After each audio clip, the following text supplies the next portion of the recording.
Jai Hind students, welcome to our YouTube channel with one more new topic. Today we will discuss about class 9th chapter number 2 science part 1. If you are new on this channel, then subscribe the channel and press the bell icon for the notification. Now we will discuss science part 1 class 9th. Mixture. So first सबसे पहले अगर हम देखें तो mixture होता क्या है। तो मिक्सचर का मतलब क्या होता है कि जब हम दो चीज़ों को मिक्स करते हैं और जो चीज़ें हमें मिलती है उसे हम क्या बोलते हैं, mixture. It is a substance in which two or more substances are mix together is called mixture. तो सेम एज दो चीज़ों को, दो सब्सटेंस को मिक्स करने के बाद जो फॉर्म्ड होगा उसे हम क्या बोलेंगे, मिक्सचर। पर यहाँ पे अगर सब्सटेंस की बात करें तो सब्सटेंस होता क्या है। तो अगर सब्सटेंस के बारे में आपको बता दूं तो सब्सटेंस क्या होता है, any pure form of matter. Substance क्या होता है, any pure form of matter is called substance. Already chapter number 1 में हमने डिस्कस किया था मैटर क्या होता है। ओके, सो ये आपको पता है मैटर क्या होता है। तो pure form of matter, pure form of matter is called substance. अब वो कोई भी फॉर्म में हो सकता है, सॉलिड, लिक्विड और गैस। थोड़ा आगे बढ़ते हैं, देखते हैं मिक्सचर। तो अगर मिक्सचर को हम थोड़ा सा डिटेल में पढ़े तो mixture is of two type. Okay, so mixture कितने टाइप्स के होते हैं, mixture is of two type. तो फर्स्ट जो मिक्सचर है वो क्या है, होमोजीनियस मिक्सचर। अब होमो का मतलब क्या होता है, सेम। तो when mixture is in same physical state having no visible boundary called homogeneous mixture. तो इसका मतलब क्या है कि जब हम दो सब्सटेंस को मिक्स करते हैं और वो कम्प्लीटली मिक्स हो जाता है, उसके अंदर कोई भी विजिबल बाउंड्री नहीं होती है, तो उसको हम क्या बोलेंगे, होमोजीनियस मिक्सचर। जैसे कि for example water and salt. तो जब हम वाटर एंड सॉल्ट को ऐड करेंगे, ओके, ऐड मीन्स जब मिक्स करेंगे, तो वाटर एंड सॉल्ट को मिक्स करने के बाद जब आप देखोगे तो सॉल्ट आपको वाटर के अंदर विजिबल नहीं होगा। तो इसे हम क्या बोलेंगे, होमोजीनियस। क्यों, क्योंकि जो सॉल्ट है वो वाटर के अंदर 100% कम्प्लीटली डिसॉल्व हो जाएगा। सो अब बात करते हैं हेटेरोजीनियस मिक्सचर की। तो मिक्सचर हैज विजिबल बाउंड्रीज। तो अगर ये देखें तो ये क्या है, कम्प्लीटली डिफरेंट, किससे, होमोजीनियस से। तो जब हम यहाँ पे दो चीजों को आपस में मिक्स करेंगे तो क्या होगा, दोनों के बीच में एक विजिबल बाउंड्री होगी, मतलब हम दोनों चीजों को कम्प्लीटली देख सकते हैं। ओके, तो उसे हम क्या बोलेंगे, हेटेरोजीनियस मिक्सचर। तो अगर हेटेरोजीनियस मिक्सचर के एग्जांपल की बात करें तो एग्जांपल क्या आएगा, वाटर एंड सॉल्ट। जब आप वाटर एंड ऑयल, तो जब वाटर एंड ऑयल को आप मिक्स करोगे तो दोनों के बीच में क्या होगा, एक लेयर बन जाएगी और दोनों चीजें वहां पे सेपरेट हो जाएगी, मतलब दोनों चीजों को हम लोग कम्प्लीटली देख सकते हैं। तो उसे हम क्या बोलेंगे, हेटेरोजीनियस मिक्सचर। अब बात करते हैं सॉल्यूशन की। तो सॉल्यूशन क्या होता है, a solution is a homogeneous mixture of two or more substance. जब दो या दो से ज्यादा चीजों को मिक्स करते हैं और उसी को हम क्या बोलेंगे, सॉल्यूशन। और वो कैसा होना चाहिए, होमोजीनियस होना चाहिए, मतलब कंप्लीटली मिक्स हो जाना चाहिए। ओके, तो अब सॉल्यूशन की अगर बात करें तो जब हमने यहाँ पे बात की दो चीजों को मिक्स करने के बाद, तो सॉल्यूशन मतलब क्या होता है, mixture of solute plus solvent. तो सॉल्यूट प्लस सॉल्वेंट को मिक्स करेंगे तो उसके बाद जो हमें मिलेगा वो क्या मिलेगा, सॉल्यूशन। ओके, तो अब यहाँ पे बात करें सॉल्यूट। तो सॉल्यूट मतलब होता क्या है, जब दो चीजों को मिक्स करते हैं तो जो लेस अमाउंट में होगा, जो लेस अमाउंट में होगा उसे क्या बोलेंगे, सॉल्यूट। और जिसकी क्वांटिटी ज्यादा होगी उसे हम क्या बोलेंगे, सॉल्वेंट। ओके, तो फॉर एग्जांपल मैं आपको बता दूं कि जैसे कि शुगर सॉल्यूशन है। ओके, शुगर सॉल्यूशन है, तो ये जो शुगर सॉल्यूशन है वो क्या है, हमने कैसे बनाया, शुगर को वाटर में मिक्स करने के बाद, शुगर को वाटर में मिक्स करने के बाद क्या बनाया हमने, शुगर सॉल्यूशन। बट यहाँ पे शुगर जब हमने ऐड किया वाटर में तो शुगर के अमाउंट कम था, किसके कंपेयर में, वाटर की।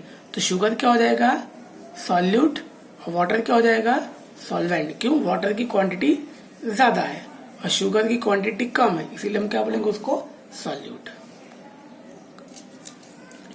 अब डिस्कस करते हैं प्रॉपर्टीज ऑफ सॉल्यूशन की। तो सॉल्यूशन की प्रॉपर्टीज क्या होती है? तो प्रॉपर्टीज ऑफ अ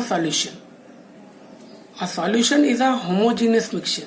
तो सबसे पहले अगर ओके प्रॉपर्टी की बात करें तो जो सॉल्यूशन है वो क्या है? एक होमोजीनियस मिक्सचर है। ओके क्या है solution? Solution is a homogeneous mixture, ये इसकी पहली प्रॉपर्टी है। ओके जिससे कि मतलब सब्सटेंस कम्प्लीटली मिक्स हो जाता है। The particles of a solution are smaller than 1 nanometre. और सॉल्यूशन के अंदर जो पार्टिकल्स है, ओके सॉल्यूशन के अंदर जो पार्टिकल्स है उसका जो साइज है वो कितना है? Smaller than 1 nanometre. मतलब पार्टिकल का जो साइज है वो 1 नैनोमीटर से भी छोटा है। The solute particles can not be separated by a process called filtration. तो जो सॉल्यूट हमने जो सॉल्यूशन के अंदर ऐड किया है, जो सॉल्यूट हमने सॉल्यूशन के अंदर ऐड किया है मीन्स सॉल्यूट में व्हाट? पार्टिकल्स। तो जो पार्टिकल्स हमने सॉल्यूशन के अंदर ऐड किया है वो इतने ज्यादा स्मॉल है, वो मिक्स हो जाने के बाद हम लोग उसको फिल्टर आउट नहीं कर सकते। फिल्टर आउट मीन्स हम उसको फिर से सॉल्यूशन में से अलग नहीं कर सकते हैं। कौन सा प्रोसेस है? फिल्ट्रेशन। और फिल्ट्रेशन मतलब क्या होता है? छानना। अब जैसे कि शुगर को हमने वाटर के अंदर मिक्स कर दिया, तो जब वाटर को हम लोग फिल्टर करेंगे, जब उसको छानेंगे तो क्या शुगर अलग हो जाएगा? नहीं। तो हम लोग फिल्ट्रेशन मेथड से इसको सेपरेट आउट नहीं कर सकते। अब बात करते हैं कॉन्सेंट्रेशन ऑफ सॉल्यूशन की। तो ये जो कॉन्सेंट्रेशन ऑफ सॉल्यूशन है ये होता क्या है? तो कॉन्सेंट्रेशन ऑफ सॉल्यूशन का मतलब ये है कि हमने कितना अमाउंट ऑफ सॉल्यूट सॉल्यूशन के अंदर ऐड किया है। तो इसके लिए मैं आपको बता दूं, दो फॉर्मूले हैं। सबसे पहला फॉर्मूला है concentration of solution equal to amount of solute divided by amount of solution. मतलब अगर हमें किसी भी सॉल्यूशन का कॉन्सेंट्रेशन निकालना है तो हम क्या करेंगे? कितना अमाउंट ऑफ सॉल्यूट हमने सॉल्यूशन के अंदर ऐड किया है उससे हम क्या करेंगे? डिवाइड कर देंगे। तो उससे हमें कॉन्सेंट्रेशन ऑफ सॉल्यूशन मिल जाएगा। एक और फॉर्मूला है कॉन्सेंट्रेशन ऑफ सॉल्यूशन।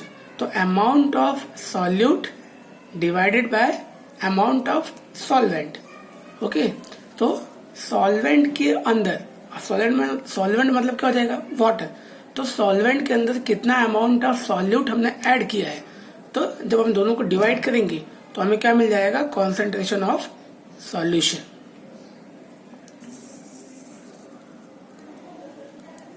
अब यहाँ पे जनरली कुछ फॉर्मूलाज है। Formula to find the concentration of a solution by different method. Okay तो कॉन्सेंट्रेशन ऑफ अ सॉल्यूशन को फाइंड आउट करने के लिए फॉर्मूला बहुत सारे हैं, बट यहाँ पे जो हम डिस्कस करने वाले हैं वो दो फॉर्मूले हैं। तो जो पहला फॉर्मूला है वो क्या है? मास बाय मास परसेंटेज। ओके तो मास बाय मास परसेंटेज को हम डिस्कस करते हैं। तो मास बाय मास परसेंटेज का मतलब क्या होता है? तो जब किसी भी क्वेश्चन में सॉल्यूट प्लस सॉल्वेंट, जब किसी भी क्वेश्चन में सॉल्यूट प्लस सॉल्वेंट दोनों चीजें ग्राम में दी होगी, ओके तो हम इसका यूज करेंगे। तो mass by mass percentage equal to mass of solute divided by mass of solution multiply by 100। Okay तो ये हो गया हमारा मास बाय मास। अब एक और क्वेश्चन है मास बाय वॉल्यूम परसेंटेज। अब मास बाय वॉल्यूम परसेंटेज क्या होता है?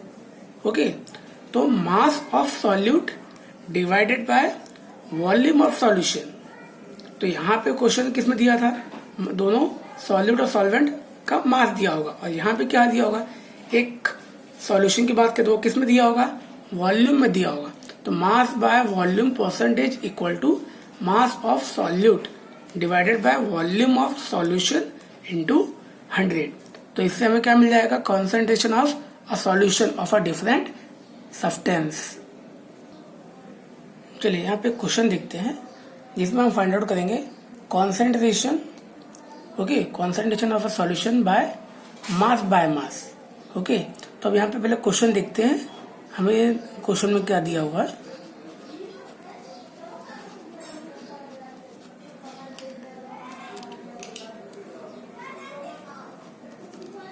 चलिए देखते हैं। ओके अब हमें पता कैसे चलेगा कि इसमें हमें यूज किसका करना है? मास बाय मास और मास बाय वॉल्यूम। ओके, तो मैं आपको बताता हूँ, चलो। ए solution contains 40 gram of common salt. एक सॉल्यूशन है, ओके, जिसमें कितना है 40 ग्राम कॉमन सॉल्ट। ओके, तो कॉमन सॉल्ट कितना दिया हुआ है 40 ग्राम। तो और the solution 40 gram of common salt in 320 gram of water. और 40 ग्राम कॉमन सॉल्ट को हमने क्या किया, मिक्स किया है किसके साथ, 320 ग्राम ऑफ वाटर के साथ। तो मैंने आपको पहले बताया था जो क्वांटिटी कम होगी उसे हम क्या बोलेंगे, सॉल्यूट। ओके, तो हम यहाँ क्या लिखेंगे, मास ऑफ सॉल्यूट कितना दिया है 40 ग्राम। अब ये क्या है, ये हमारा हो जाएगा सॉल्वेंट। ओके, तो मास ऑफ सॉल्वेंट कितना हो जाएगा 320 ग्राम। ओके, तो अब हमें यहाँ पता है कि हमने लास्ट टाइम पढ़ा था, ओके, कि mass of solute plus mass of solvent equal to क्या हो जाएगा, मास ऑफ सॉल्यूशन। मैंने आपको बताया था ना, solute plus solvent equal to solution. तो सॉल्यूट कितना है 40 ग्राम, सॉल्वेंट कितना है 320 ग्राम। ओके, तो सॉल्यूशन हमें मिल जाएगा यहाँ पे, तो दोनों का ऐड कर दो, कितना हो जाएगा, okay 360 gram equal to solution. क्योंकि मैंने आपको बताया था solute plus solvent equal to क्या होता है, सॉल्यूशन। तो ये हमें मिल गया। अब हमें यहाँ पता कैसे चलेगा कि मास बाय मास फाइंड आउट करना है कि मास बाय वॉल्यूम। तो मैंने आपको बताया था कि जब दोनों चीजें ग्राम में दी होगी तो हम क्या यूज करेंगे, mass by mass percentage. Okay, तो मास बाय मास परसेंटेज का फॉर्मूला क्या था, mass percentage equal to mass of